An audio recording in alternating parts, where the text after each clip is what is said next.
Imagine por um momento 2 milhões de pessoas, não numa cidade, não num estádio, mas diante de um mar, à noite, sem ponte, sem barcos, sem tempo. 2 milhões de pessoas, homens, mulheres, crianças de colo, idosos que mal conseguem caminhar, rebanhos de ovelhas, cabras, bois, tendas desmontadas às pressas, pertences carregados nas costas, e atrás deles, o som estrondoso de carros de guerra egípcios se aproximando, a morte vindo a galope, e à frente, água, apenas água. Um mar inteiro bloqueando o único caminho possível. Agora me diga, como você atravessa um mar em uma única noite com todo esse povo? A resposta está em Êxodo 14, mas não é apenas uma resposta espiritual. É também uma resposta que desafia toda a lógica humana, toda a matemática que conhecemos, toda a engenharia que podemos conceber. Hoje, vamos mergulhar no milagre mais impossível do Antigo Testamento. Vamos olhar para os números, para a geografia, para o tempo, para o espaço. Vamos investigar o que a ciência diz, o que a arqueologia sugere e, principalmente, o que a palavra de Deus revela.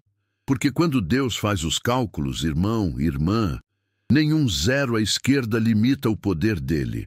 Nenhuma equação humana pode conter a matemática do impossível. Se você ama ver como a fé e a razão se encontram no coração de Deus, já aperte o botão de inscrever-se agora. Compartilhe este vídeo com alguém que precisa ver que Deus ainda abre caminhos onde só existe parede.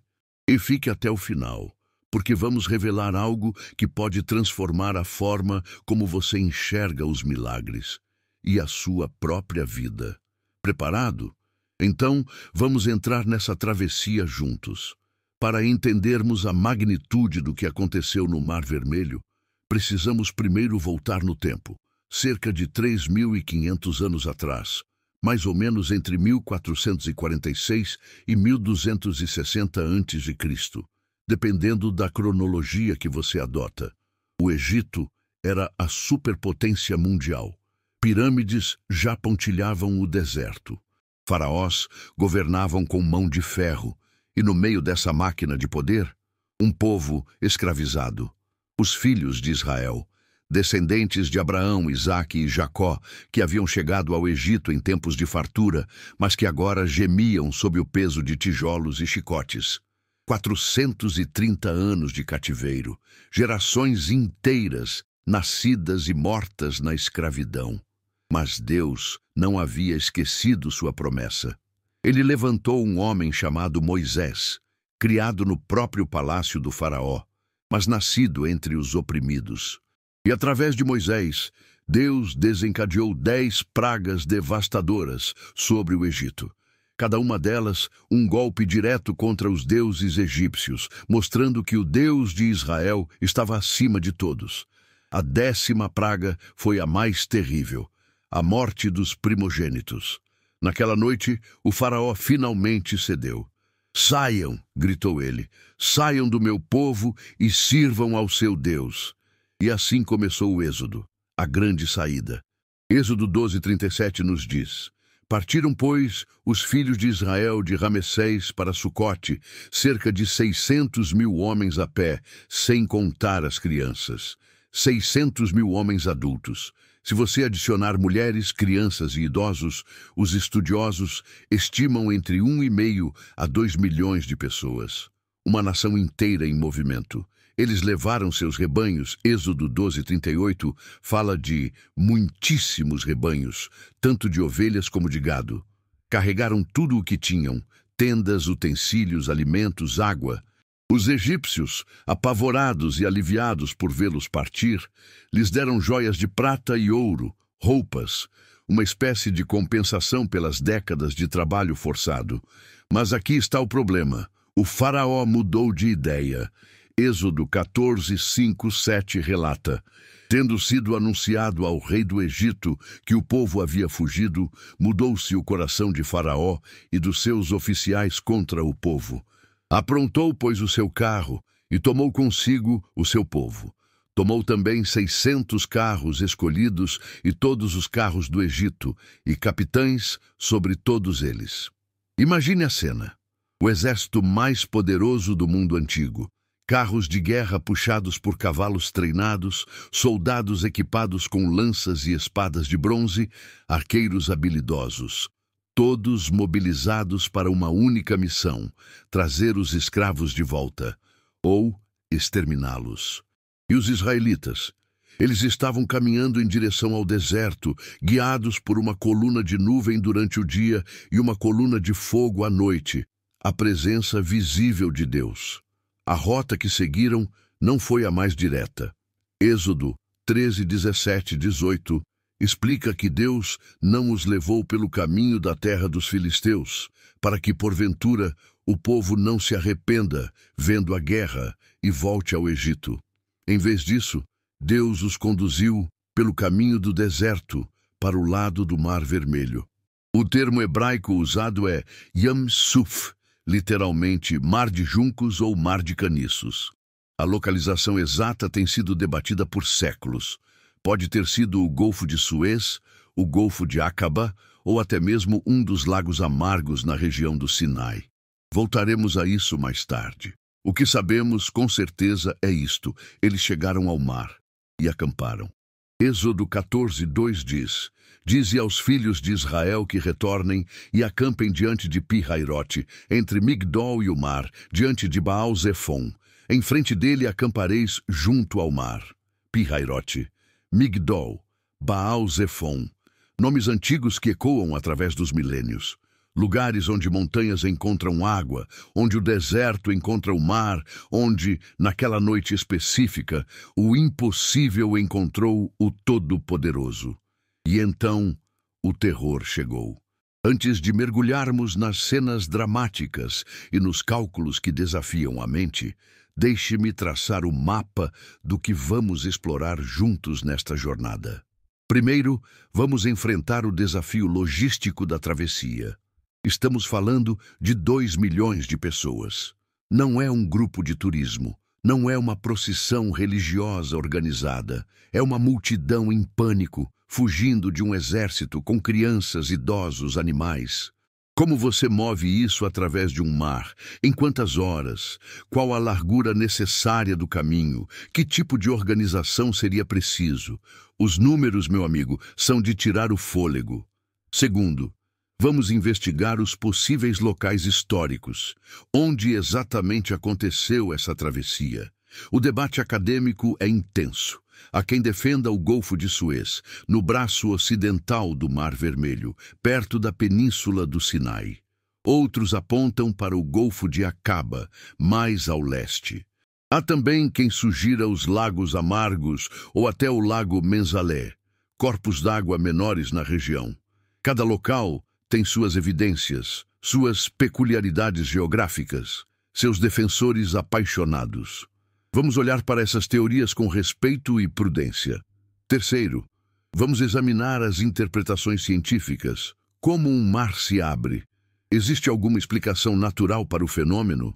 Estudos recentes de dinâmica de fluidos, padrões de vento e efeitos de maré têm proposto cenários interessantes. Em 2010, pesquisadores do Centro Nacional de Pesquisa Atmosférica dos Estados Unidos publicaram um estudo sobre Wind Set Down, um efeito em que ventos extremamente fortes podem, de fato, empurrar água e criar passagens temporárias em corpos d'água rasos.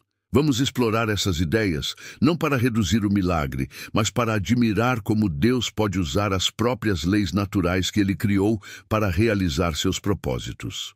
E quarto, talvez o mais importante, vamos desvendar o simbolismo espiritual do caminho no mar. Porque este não é apenas um evento histórico, é uma metáfora poderosa da redenção, da libertação, da passagem da escravidão para a liberdade, da morte para a vida. É o batismo de uma nação. É a prefiguração de outro mar vermelho que seria aberto milênios depois, o mar da condenação e do pecado, atravessado por Cristo na cruz e na ressurreição. Então, segure firme. Vamos precisar de fé e razão, de coração e mente, de reverência e curiosidade, porque o que aconteceu naquela noite não cabe em nenhuma caixa humana, só cabe nas mãos de Deus. A noite estava caindo sobre o acampamento, 2 milhões de almas amontoadas à beira do mar. Não havia espaço suficiente, famílias se comprimiam umas contra as outras. Crianças choravam, confusas. Idosos se sentavam no chão rochoso, exaustos demais para perguntar o que vinha a seguir. Cabras baliam. Ovelhas se agrupavam nervosas. O cheiro de suor, poeira e medo pairava no ar. E então alguém gritou: "Eles estão vindo!" No horizonte atrás deles, uma nuvem de poeira começou a se formar. E dentro dessa nuvem, o brilho metálico de lanças, o som ritmado de cascos de cavalos, o ranger de rodas de carros de guerra, o exército do faraó. Êxodo 14:10 descreve a reação do povo.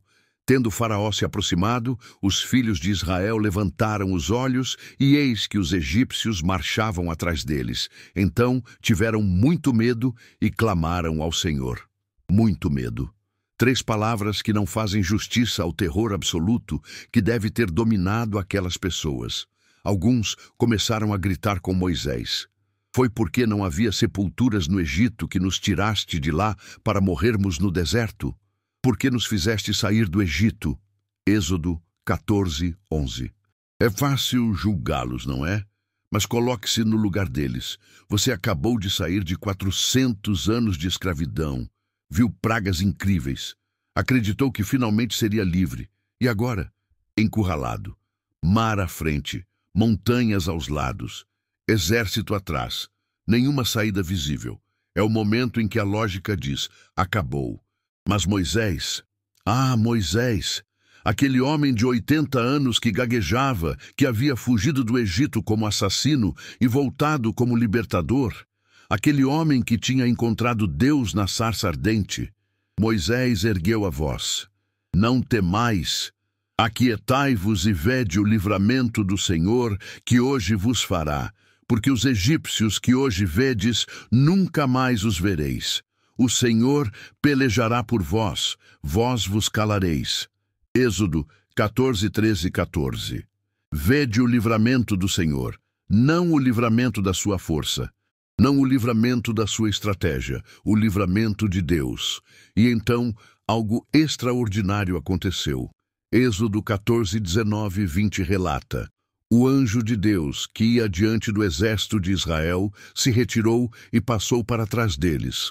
Também a coluna de nuvem se retirou de diante deles e se pôs atrás, ficando entre o campo dos egípcios e o campo de Israel. Você consegue visualizar? A presença de Deus, aquela coluna de nuvem e fogo que os havia guiado por dias, moveu-se, colocou-se entre o povo e o exército. Para os israelitas era luz, para os egípcios era escuridão impenetrável, uma barreira sobrenatural. O exército mais poderoso do mundo foi parado por uma nuvem, mas o milagre ainda não havia terminado. Na verdade, estava apenas começando. Êxodo 14:21. Então Moisés estendeu a mão sobre o mar, e o Senhor, por um forte vento oriental que soprou toda aquela noite, fez o mar retroceder, e converteu o mar em terra seca, e as águas foram divididas. Um forte vento oriental, toda aquela noite. Tente imaginar esse vento. Não era uma brisa, era um rugido. Um vento tão poderoso que você não conseguia ficar de pé sem se segurar. Um vento que açoitava o rosto, que arrancava tendas mal fixadas, que fazia as ovelhas se deitarem no chão. Um vento que vinha do leste, do deserto quente e implacável. E esse vento estava soprando o mar para trás. As águas começaram a recuar, primeiro lentamente, depois com força, como se mãos invisíveis estivessem empurrando cortinas líquidas para os lados. O leito do mar começou a aparecer, lama, rochas, algas, e então terra seca. Um caminho no meio do mar. As crianças pararam de chorar, os velhos levantaram a cabeça. Os que tinham reclamado de Moisés ficaram mudos, porque ali Diante dos olhos de 2 milhões de testemunhas, o impossível estava acontecendo. Êxodo 14, 22. E os filhos de Israel entraram pelo meio do mar em seco, e as águas lhes foram como muro à sua direita e à sua esquerda. Como muro, à direita, à esquerda. Paredes de água suspensas, desafiando a gravidade, sustentadas por um poder que não é deste mundo. E eles começaram a caminhar. Agora vamos parar e fazer o que os números dizem ser impossível. 2 milhões de pessoas. Vamos ser conservadores e dizer 1,5 milhão, apenas para facilitar o cálculo. Adicione rebanhos, digamos mais 500 mil animais entre ovelhas, cabras, bois, jumentos. Quantas pessoas você consegue colocar lado a lado em 1 metro de largura? Talvez 2, se estiverem comprimidas. 3 seria multidão. Vamos dizer 2. Se o caminho tivesse apenas 10 metros de largura, você teria 20 pessoas atravessando lado a lado em cada fileira. Para passar 1,5 milhão de pessoas, você precisaria de 75 mil fileiras. Agora, quantas pessoas cabem em 1 metro de comprimento? Talvez uma pessoa a cada meio metro se estiverem marchando rapidamente. Isso significa 2 pessoas por metro linear. 75 mil fileiras vezes meio metro, cada queima 37,5 quilômetros de comprimento de coluna humana. Espere, estou dizendo que se o caminho tivesse apenas 10 metros de largura, a fila de israelitas atravessando teria 37 quilômetros de comprimento? Sim, é exatamente isso que estou dizendo. E quanto tempo isso levaria para atravessar? Se uma pessoa caminha a 4 km por hora, uma velocidade moderada, e a pessoa na frente precisa ter cruzado completamente antes da pessoa de trás terminar, estamos falando de mais de 9 horas apenas para a coluna passar. Mas espere, Êxodo 14 indica que tudo aconteceu em uma noite. Em hebraico, uma noite geralmente refere-se ao período entre o pôr do sol e o nascer do sol, cerca de 12 horas naquela latitude e época do ano. E parte dessa noite foi gasta com o vento soprando e abrindo o caminho. Então talvez 6 a 8 horas de travessia efetiva. Para isso funcionar com 1,5 milhão de pessoas, o caminho teria que ser muito mais largo. Vamos recalcular. Se o caminho tivesse 100 metros de largura, agora você tem 200 pessoas atravessando lado a lado. Isso reduz o comprimento da fila para 3,75 quilômetros. Tempo de travessia? Menos de 1 hora para a coluna passar, se todos estiverem se movendo rapidamente. Mais plausível, certo? Mas ainda assim, 100 metros de largura. Você já parou para pensar no que significa 100 metros de largura de terra seca no meio do mar, com paredes de água de cada lado? E não estamos nem falando dos desafios secundários. Onde ficam os animais? Ovelhas não caminham em formação militar, elas se espalham. Cabras sobem em coisas. Bois são lentos. Jumentos são teimosos. Crianças pequenas não conseguem andar rápido, idosos precisam de ajuda. Mulheres grávidas, pessoas doentes e o próprio chão. Êxodo diz que se tornou terra seca, mas você já tentou andar em lama de mar ou em areia molhada?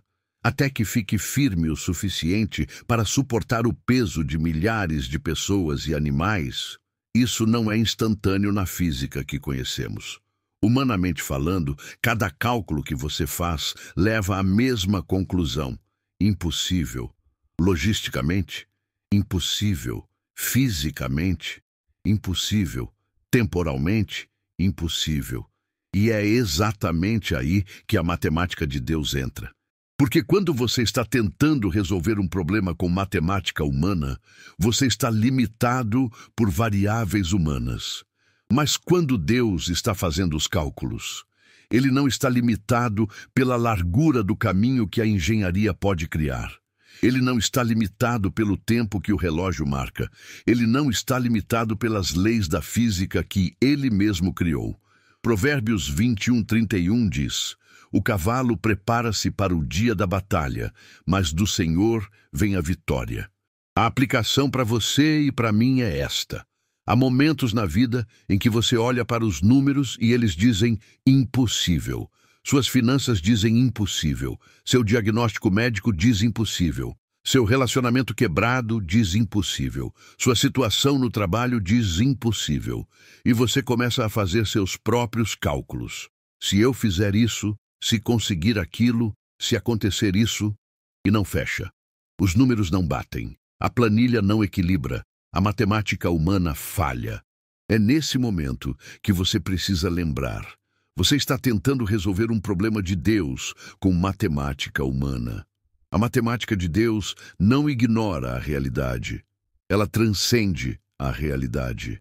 Ela opera em dimensões que nossos cálculos nem conseguem alcançar. Ela inclui variáveis chamadas graça, milagre, intervenção divina. Variáveis que não aparecem em nenhuma equação terrestre, mas que mudam completamente o resultado. Quando Deus calcula, nada falta. Nenhum passo fora do tempo. Nenhuma pessoa perdida na multidão. Nenhuma ovelha afogada. Nem um minuto desperdiçado. A matemática de Deus é perfeita e ela nunca, jamais falha. Agora, é importante que façamos uma pausa aqui para tratar de algo com honestidade e equilíbrio. O que a ciência e a arqueologia têm a dizer sobre o evento do Mar Vermelho? Porque, olhe, fé não significa desligar o cérebro. Fé não é negar que temos mentes que pensam, que questionam, que investigam. Deus nos deu intelecto. Ele espera que o usemos. A questão é, usamos para quê? Para tentar explicar Deus completamente, como se ele coubesse em um laboratório? Ou para nos maravilharmos ainda mais com ele? Vamos começar com o local da travessia. A verdade é que ninguém sabe com certeza absoluta onde aconteceu.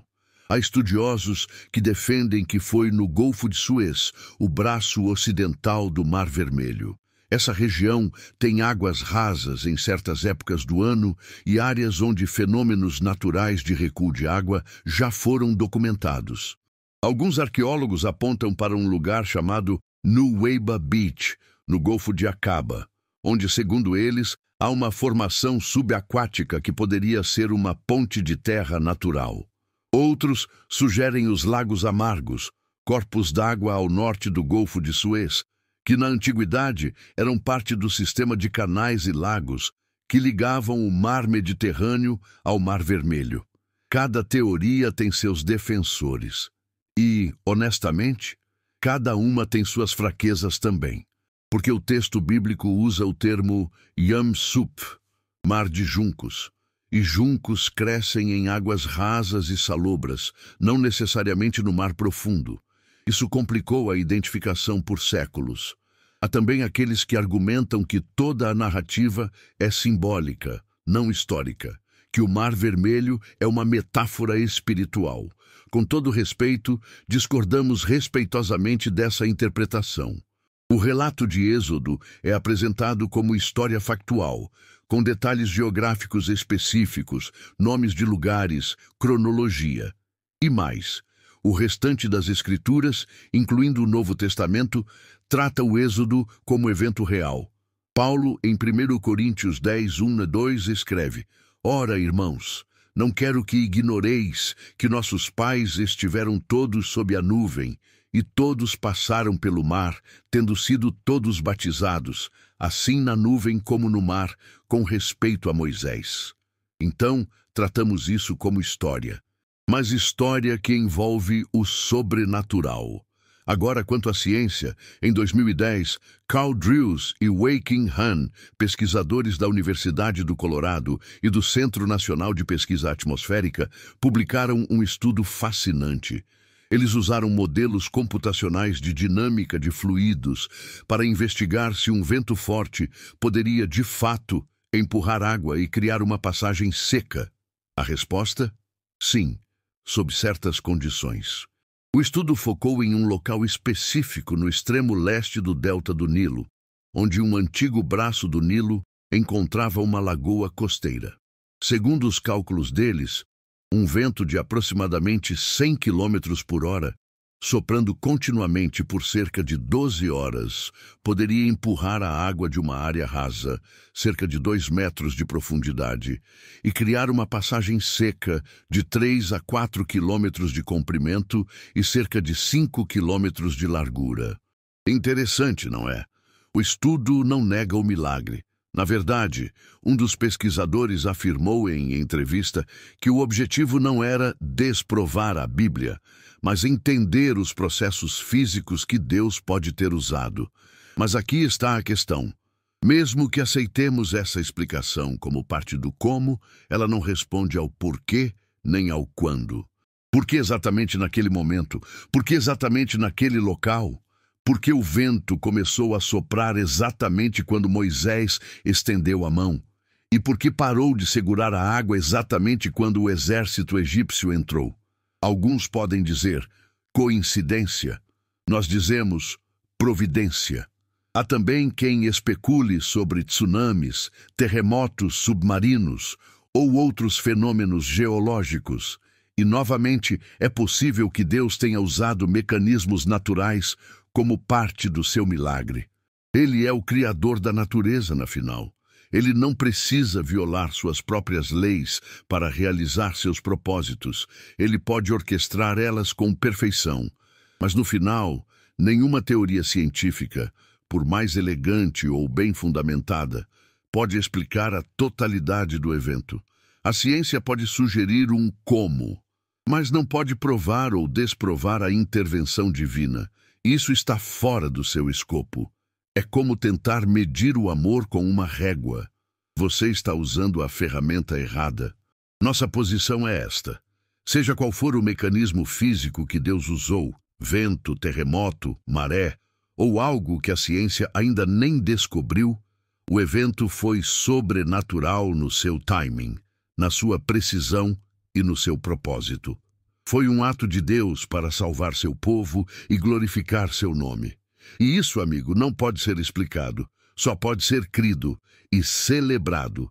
Vamos fazer uma pausa aqui, respirar fundo, porque eu sei que alguns de vocês estão assistindo a este vídeo e não é apenas curiosidade sobre história antiga, é algo mais pessoal. Você está diante do seu próprio Mar Vermelho. Talvez seja uma doença que os médicos não conseguem curar. Talvez seja uma dívida que cresceu tanto que você não vê saída. Talvez seja um casamento que está desmoronando e você já tentou tudo. Talvez seja um filho que se afastou de Deus e de você e você não sabe mais como alcançá-lo. Talvez seja solidão, depressão, medo do futuro e você olha para frente e vê apenas água. Impossibilidade líquida. Um obstáculo que você não tem como vencer. E quando você olha para trás, você vê os egípcios da sua vida, aquelas coisas que te perseguem, que te assombram, que te ameaçam, arrependimentos, erros do passado, acusações, medo. Você está encurralado e o que a lógica diz? Acabou. Mas eu vim aqui hoje para lembrar você de uma coisa. O Deus que abriu o Mar Vermelho não está aposentado. Ele não perdeu o poder. Ele não ficou velho demais. Ele não está ocupado demais com outras pessoas. Isaías 43:16 diz: Assim diz o Senhor, o que abre caminho no mar e vereda nas águas impetuosas. Preste atenção nos tempos verbais. Não diz abriu, passado. Diz abre, presente contínuo. É a natureza dele. É quem ele é. Abrir caminhos é especialidade de Deus. Você sabe qual é a característica de um caminho que Deus abre? Você não consegue vê-lo até que você precisa dele. Os israelitas não viram o caminho no mar até estarem encurralados, até não haver outra opção, até que fosse Deus ou nada. E quando Deus abre caminho, irmão, irmã, não é um caminhozinho estreito onde você passa apertado e nervoso. Êxodo diz que foram 2 muros de água, um caminho largo o suficiente para 2 milhões de pessoas. Deus não faz as coisas pela metade. Eu não sei qual é o seu mar, mas eu sei quem é o seu Deus, e ele não mudou. Talvez você precise parar de tentar nadar através do mar com suas próprias forças. Talvez você precise parar de tentar construir uma ponte com seus próprios recursos. Talvez você precise apenas esperar e confiar e dar mais um passo de obediência, mesmo quando não faz sentido. Porque é quando nada mais funciona que Deus funciona melhor. É quando você não tem mais plano B que Deus revela o plano dele. E o plano dele sempre foi melhor que o seu. Então hoje, agora, neste momento, entregue o seu mar para Deus. Não para ele explicar como vai resolver, mas para ele resolver. Do jeito dele, no tempo dele, com a matemática dele. E enquanto você espera, lembre-se, a mesma presença de Deus que se colocou entre Israel e o exército egípcio está com você agora. Entre você e aquilo que te ameaça, entre você e o desespero, entre você e a derrota. Você não está sozinho. E o seu mar está prestes a se abrir. Voltemos àquela noite. O vento ainda rugia, mas agora havia algo diferente. Havia um caminho que não deveria existir, um caminho que desafiava tudo o que aqueles israelitas sabiam sobre o mundo. Êxodo 14, 22. E os filhos de Israel entraram pelo meio do mar em seco. Entraram. Isso significa que houve um momento de decisão. Um primeiro passo. Alguém teve que ser o primeiro a colocar o pé naquele chão impossível. Imagine ser essa pessoa. Você está olhando para paredes de água, toneladas e toneladas de água, suspensas à sua direita e à sua esquerda. Você sabe que água não faz isso. Você sabe que a qualquer momento aquilo pode desabar. E ainda assim, você dá o passo. Talvez tenha sido Moisés. Talvez tenham sido os levitas carregando a arca. Talvez tenham sido os jovens, os corajosos, os que tinham menos a perder. Não sabemos, mas sabemos isto. Eles entraram. E quando os primeiros passos tocaram o chão e ele se manteve firme, outros seguiram. E mais, até que toda uma nação estava marchando através do impossível. Tente visualizar essa cena com os olhos da alma, não como um desenho animado, como realidade visceral. O cheiro de algas marinhas e sal, o som do vento ainda soprando, misturado com o barulho de milhares de pés, descalços, calçados, patas de animais, tocando o chão, ovelhas balindo nervosamente. Crianças agarradas às mãos dos pais, olhando para cima, para aquelas paredes líquidas que brilhavam sob a luz da coluna de fogo atrás deles. Você consegue imaginar caminhar entre muros de água, ver peixes nadando dentro deles, suspensos no tempo, ver a luz atravessando a água em padrões hipnóticos, sentir a umidade no rosto, mas o chão seco sob os pés, e, acima de tudo, sentir isto. Deus está segurando isso. Cada gota, cada onda, cada tonelada de pressão, Ele está segurando. Algumas pessoas na multidão devem ter chorado enquanto caminhavam. Não de medo, de alívio, de gratidão esmagadora, porque elas sabiam que estavam caminhando através de um milagre, que cada passo era sustentado não pela lógica, mas pela graça. Outras devem ter cantado, talvez entoando cânticos antigos de libertação, talvez improvisando louvores novos para um Deus que acabava de fazer o que nenhum Deus egípcio jamais poderia fazer. E Moisés, eu imagino que ele caminhava com o cajado ainda erguido, não por necessidade física, mas como símbolo, como lembrete visual. Isto não é nosso, isto é dele. Êxodo não nos diz exatamente quanto tempo levou, mas nos dá uma pista. Foi durante a noite, e na vigília da manhã, aquelas horas antes do amanhecer, algo aconteceu. Êxodo 14, 23, 24. E os egípcios os perseguiram e entraram atrás deles até ao meio do mar, com todos os cavalos de Faraó, os seus carros e os seus cavaleiros.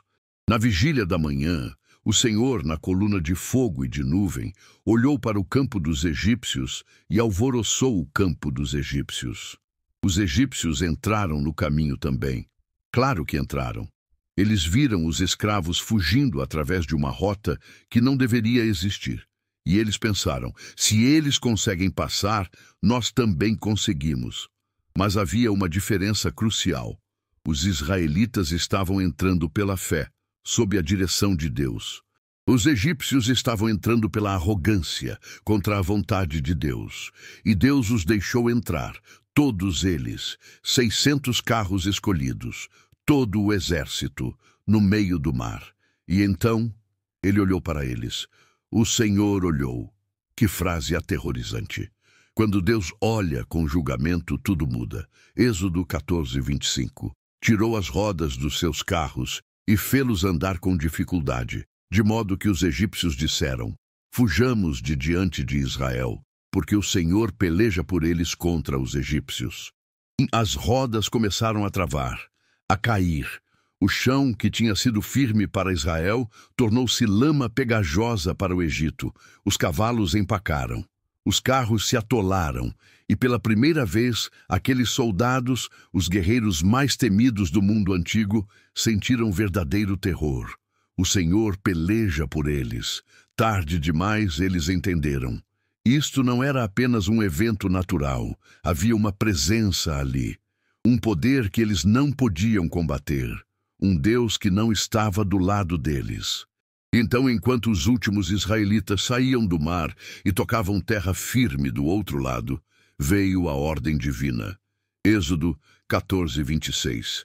Então disse o Senhor a Moisés: estende a tua mão sobre o mar, para que as águas tornem sobre os egípcios, sobre os seus carros e sobre os seus cavaleiros. Moisés estendeu a mão, e as águas voltaram. Êxodo 14, 27 e 28. Moisés, pois, estendeu a mão sobre o mar, e o mar retornou à sua força ao amanhecer.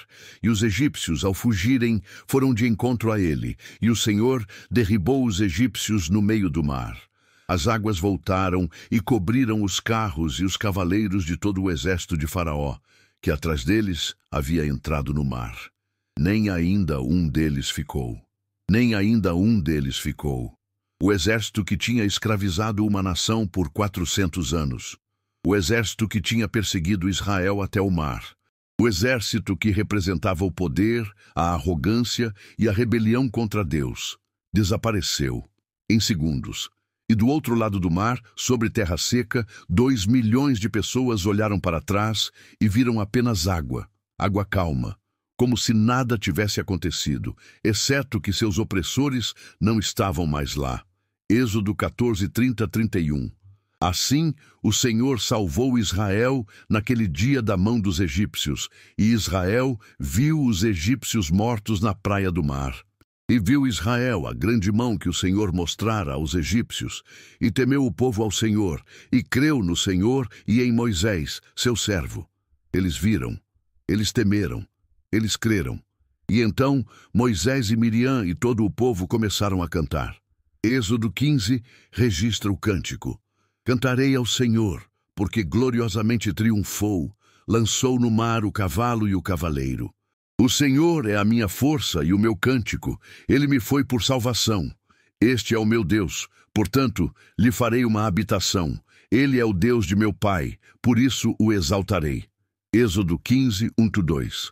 Este é o clímax, não apenas da história de Êxodo, mas de toda a narrativa da redenção.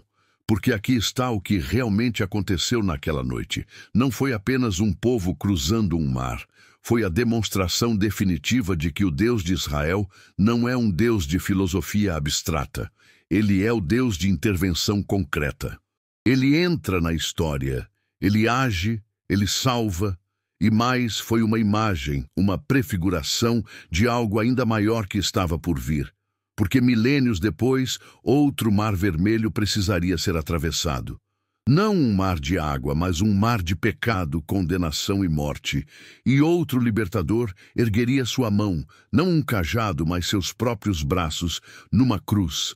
E quando ele gritou, está consumado, e morreu, aquele mar de condenação se abriu. E quando ele ressuscitou 3 dias depois, uma nova humanidade começou a atravessar da morte para a vida. A matemática de Deus, entende? Sempre perfeita, sempre no tempo certo, sempre suficiente. Quando Deus calcula, não falta nada. Nenhum israelita perdido, nenhum pecador esquecido, nenhum passo fora do plano, nenhum sacrifício a mais que o necessário, nenhuma gota de sangue desperdiçada. A matemática de Deus nunca falha. Então, o que fazemos com esta história?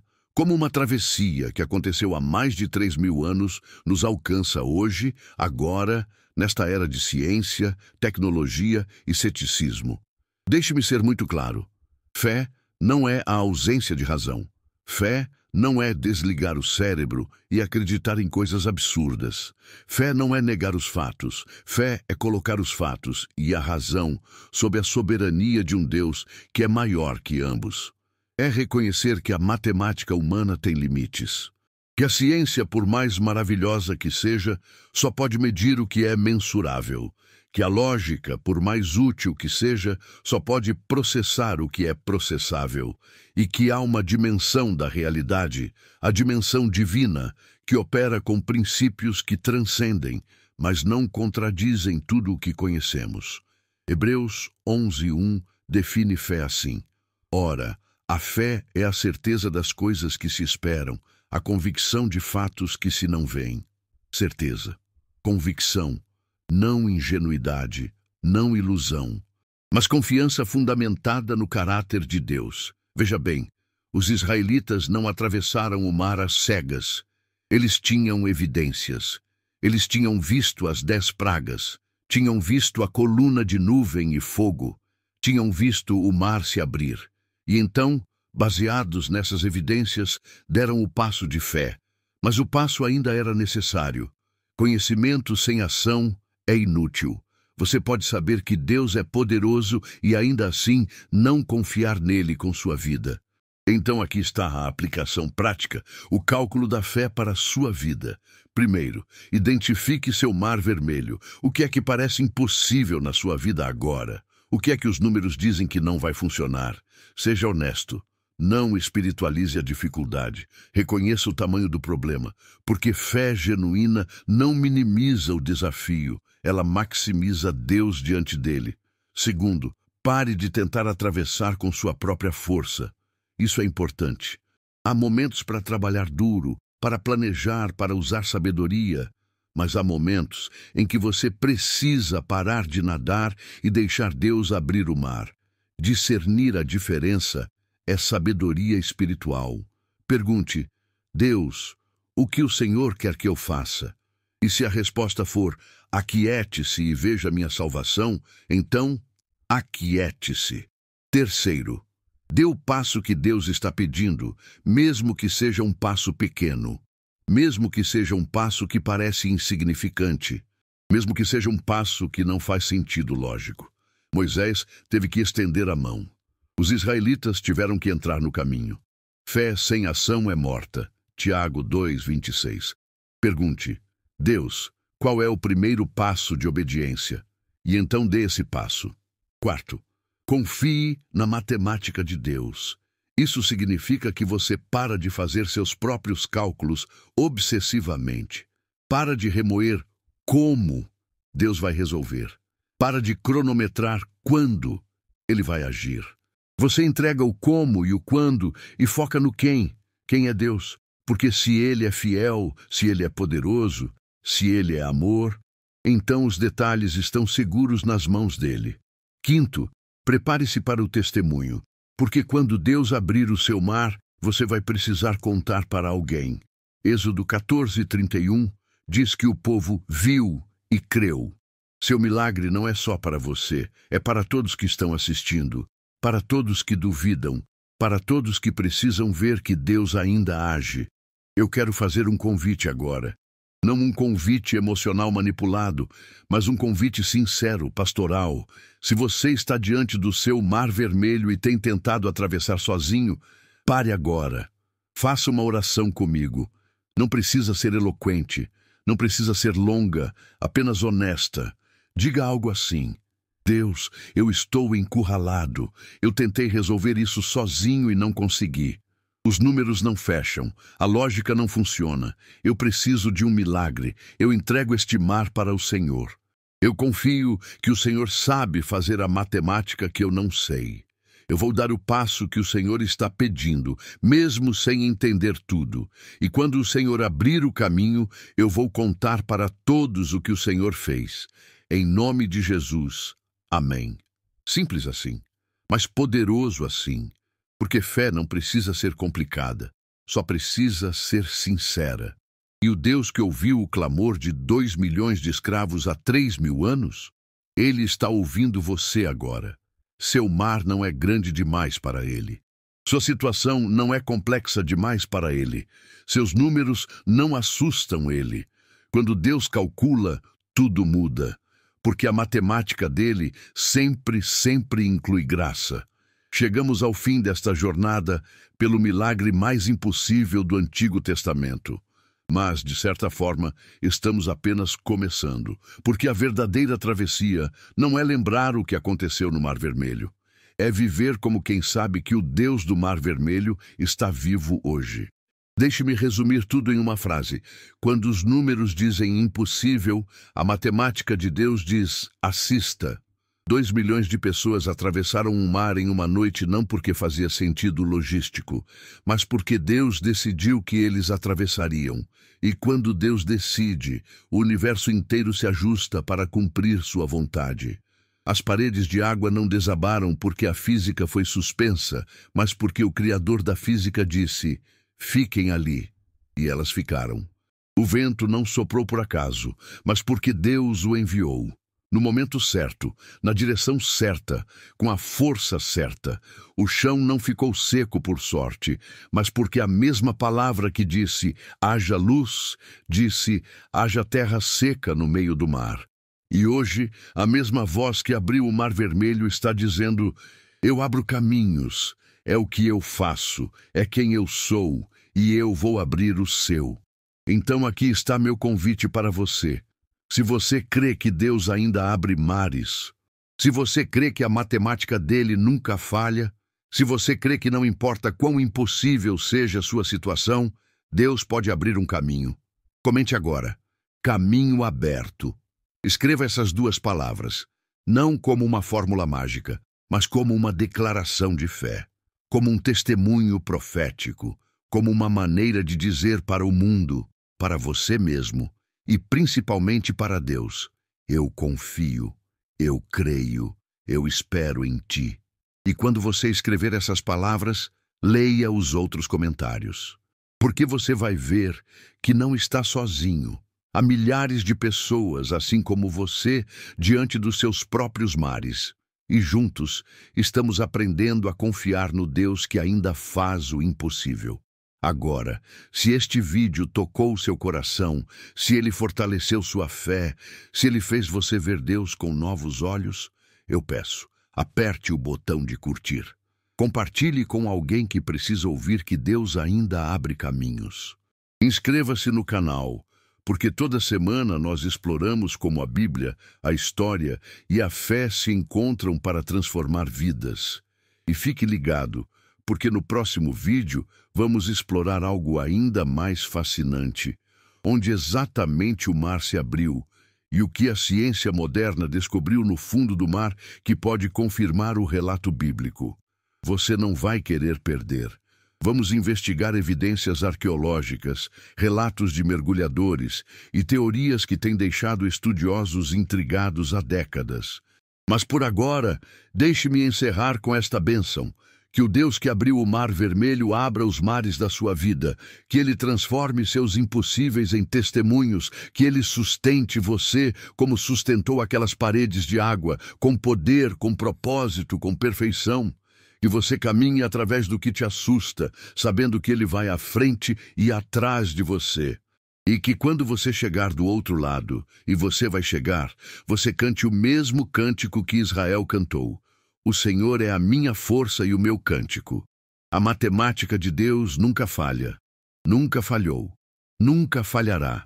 Vá em paz, vá com fé e vá esperando que Deus faça o impossível. Até o próximo vídeo.